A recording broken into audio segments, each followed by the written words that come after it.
মিতা আপার মতো হতে চাই। আমি জানি না মিতা আপা মরার পরে এত লোক মিতা আপার জন্য কেঁদেছে, মিতা আপাকে ভালোবেসেছে। আমি জানি না আমি মরার পরে আমার জন্য কেউ এরকম করবে কিনা।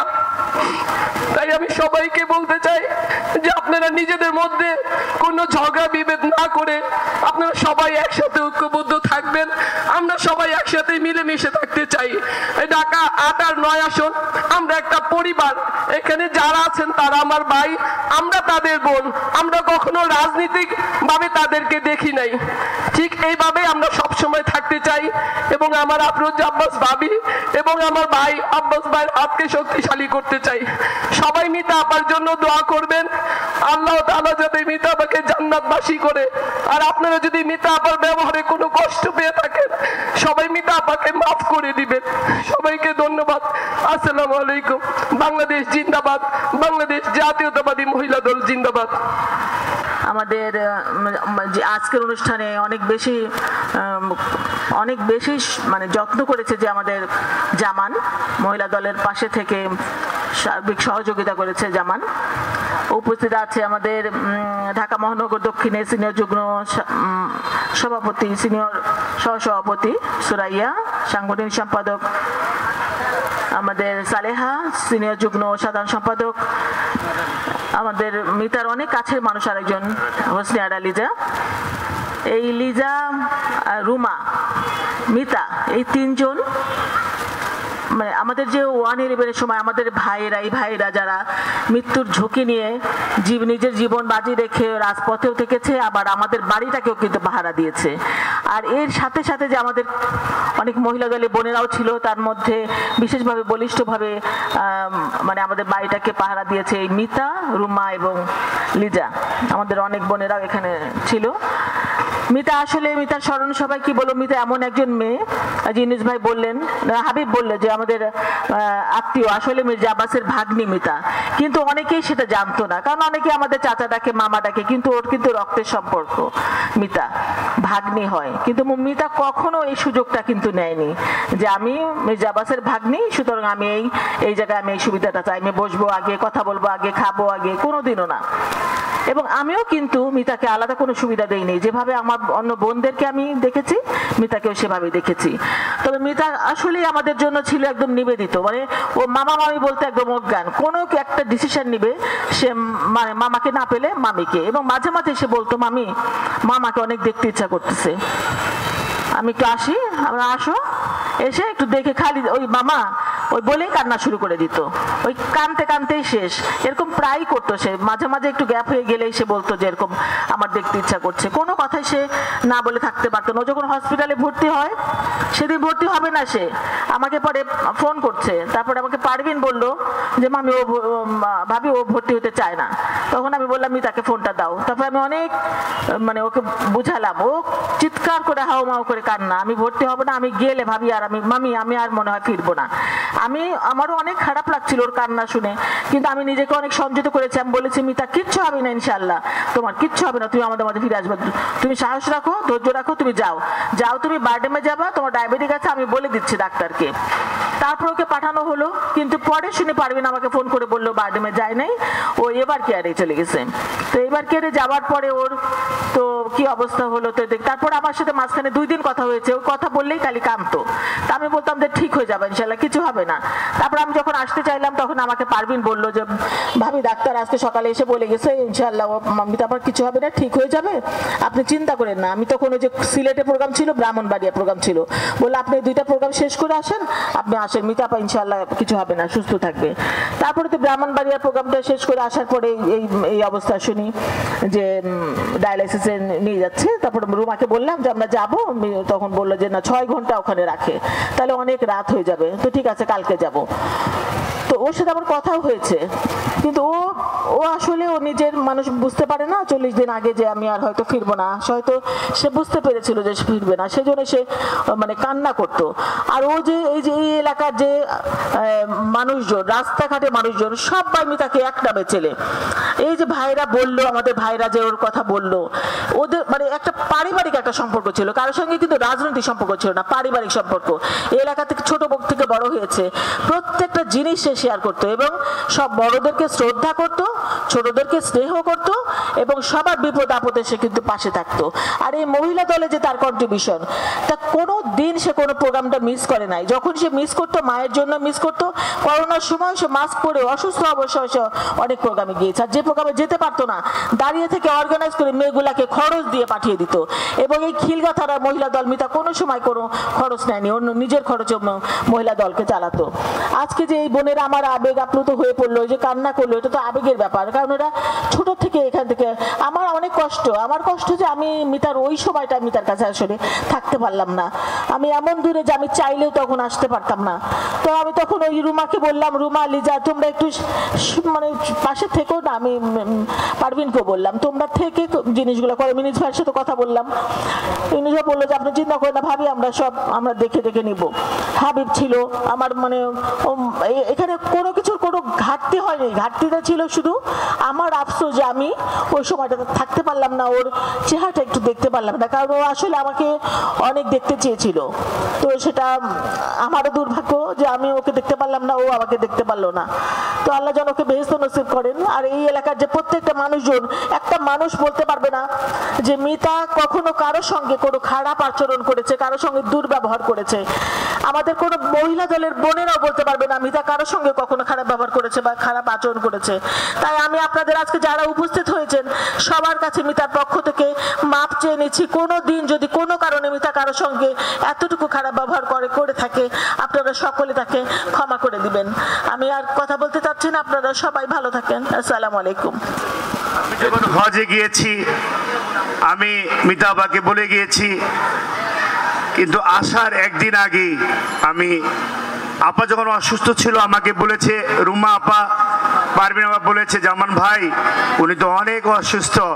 আমি শুনে সাথে সাথে আবার এহরাম পরে আমি তোয়াব করেছি, তার নামে তোয়াব করেছি। আল্লাহ পাক যেন তাকে শান্তিময় অবস্থায় এবং সার্বিক সুস্থতা বা নেক হায়াত বৃদ্ধি করেন। যাই হোক, আল্লাহ পাক আলামিন যা করেছেন এটা আল্লাহ পাকই জানেন। প্রিয় বোনেরা এবং ভাইয়েরা, আসসালামু আলাইকুম। আজকের এই স্মরণ সভায় আমাদের মধ্যমণি, আমাদের এই এলাকার মাটি ও মানুষের নেতা, গণপ্রজাতন্ত্রী বাংলাদেশ সরকারের সাবেক সফল গৃহায়ন ও পূর্তমন্ত্রী এবং অবিভক্ত ঢাকা সিটির সফল মেয়র, এই এলাকার মাটি ও মানুষের নেতা, উন্নয়নের রূপকার এবং প্রত্যেকটি নেতা কর্মীর হৃদয়ের স্পন্দন, আমাদের প্রাণপ্রিয় নেতা জননেতা মির্জা আব্বাস ভাইয়ের সুযোগ্য সহধর্মিণী, বাংলাদেশ জাতীয়তাবাদী মহিলা দলের সভাপতি এবং প্রত্যেকটি নেত্রীর হৃদয়ের উঠায় যে নেত্রী আছেন সেই নেত্রী আমাদের আফরোজা আব্বাস ভাবি। আমাদের পাশে বিশেষ অতিথি হিসেবে উপস্থিত আছেন বাংলাদেশ জাতীয়তাবাদী ছাত্রদল কেন্দ্রীয় কমিটির সফল সাধারণ সম্পাদক, এখন বিএনপির নির্বাহী কমিটির অন্যতম সদস্য এবং আমাদের এই অঞ্চলের প্রিয় ভাই বিপ্লবী ছাত্রনেতা, মৃত্যুঞ্জয় ছাত্রনেতা হাবিবুর রশিদ হাবিব ভাই উপস্থিত আছেন। আমাদের খিলগাঁও থানা বিএনপির সাবেক সফল সভাপতি জনতা মির্জা আব্বাস এবং আফরোজা আব্বাস ভাবির হাতকে শক্তিশালী করার জন্য উনি অক্লান্ত চেষ্টা করেছেন। সেই নেতা ঢাকা মহানগর দক্ষিণ বিএনপির সাবেক যুগ্ম আহ্বায়ক আলহাজ ইউনুস মৃধা সহ সকল নেতৃবৃন্দ এবং আমাদের এই খিলগাঁও থানা 1, 2, 3, 4, 75-এর নেতৃবৃন্দ, আমার বোনেরা, আসসালামু আলাইকুম। মিতা আপা অনেক সাদা মনের একটি মানুষ ছিল, ওনার ভিতরে কোনো গরমিল দেখি নেই, উনি সহজ। তার চেয়েও ওনার যে ব্যবহার আমরা পেয়েছি, বড় আপা বলতাম, মিতা আপা মির্জা পরিবারের একজন অতি শুভকামী একজন নেত্রী ছিলেন আমাদের মাজদা বেগম মিতা। এই মিতা আপা আব্বাস ভাইকে, আমি তো আব্বাস ভাইয়ের সাথে 39 বছর পার হয়ে 40 বছর চলছে আমি আব্বাস ভাইয়ের সাথে।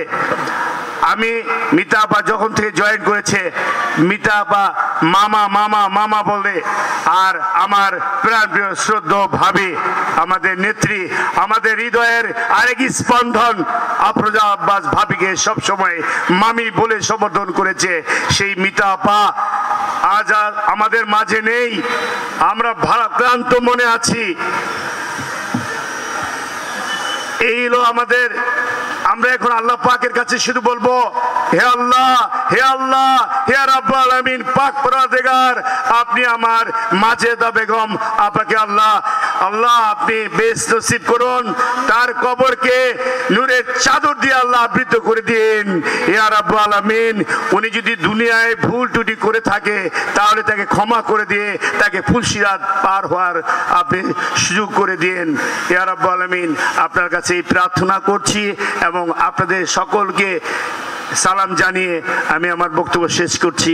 আসসালামু আলাইকুম ওয়া রাহমাতুল্লাহি ওয়া বারাকাতুহু। মাজেদা বেগম মিতা আপা এই স্মরণ সভায় দাঁড়িয়ে কথা বলতে হবে এটা কখনোই মনে করি নাই। এই 17 বছরের নির্যাতন নিপীড়নে, আওয়ামী লীগের অত্যাচার জুলুমে তার শরীরটাকে শেষ করে দিয়েছে। তিনি ভালো মতো ওই সময় চিকিৎসা করতে পারেন নাই, লুকিয়ে থেকেছেন, বাড়ি ছেড়ে থেকেছেন। আমার সুরাই আপা বলেছে তার মা খুবই অসুস্থ, তার মা মিতা আপাকে ছাড়া থাকতে চাইতেন না, যার জন্য অনেক প্রোগ্রামে সে উপস্থিত হতে পারতেন না। তার মা হাউমাউ করে কাঁদে তাকে মিতাকে না দেখলে। এই মাকে যে কি সেবাটা সে দিয়েছে মহান রাব্বুল আলামিন এটা দেখেছে। তাকে এই এক কুশিলে তিনি ইনশাল্লাহ জান্নাত পেয়ে যাবেন আমার বিশ্বাস। সেই মিতা আপা আজকে স্মরণ সভা।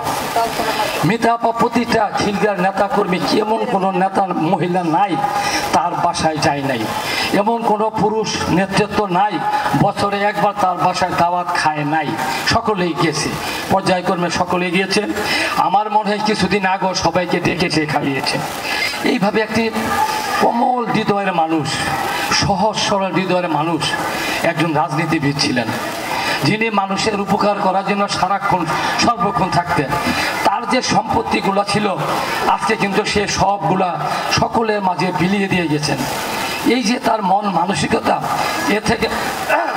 এ থেকে বোঝা যায় তার মনটা কত বিশাল ছিল। আজকে সে আমাদের মাঝে নাই। আমাদের এম জামান ভাই দোয়া করেছে, হে মহান রাব্বুল আলামিন তুমি তাকে জান্নাত দান করো। এমন একটি মানুষ কবর আযাব পাবে এটা কেউ বিশ্বাস করে না। আমি বক্তব্য বাড়াবো না, সময় খুব অল্প, অনেকে অনেক সময় নিয়ে নিছে।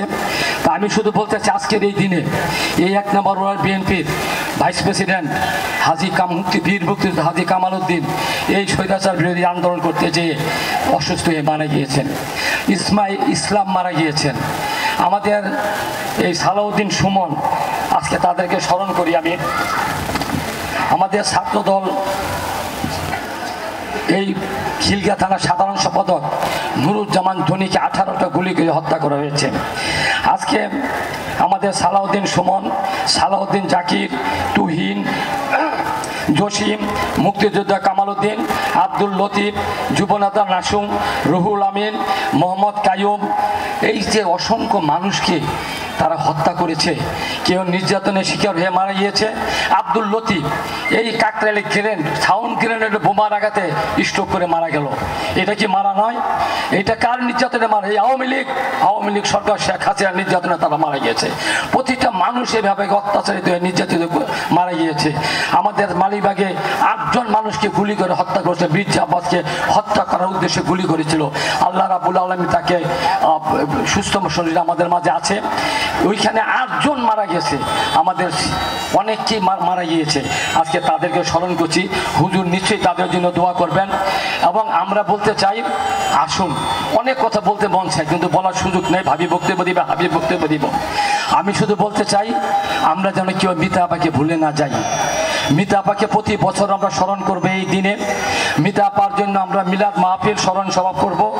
আমরা আগে যেমন মহিলা দলের পাশে ছিলাম, এখন আমরা পাশে থেকে আপনাদের হাতকে শক্তিশালী করতে চাই, আপনাদের সাথে নিয়ে আগামী দিনের সংগ্রামকে আরও এগিয়ে নিতে চাই।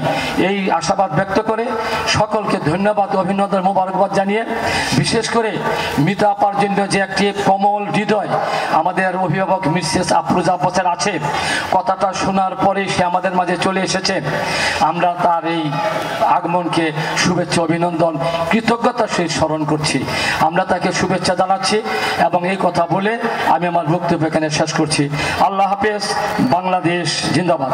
সকলকে ধন্যবাদ। আসসালামু আলাইকুম রহমতুল্লাহ বরকাতুহু।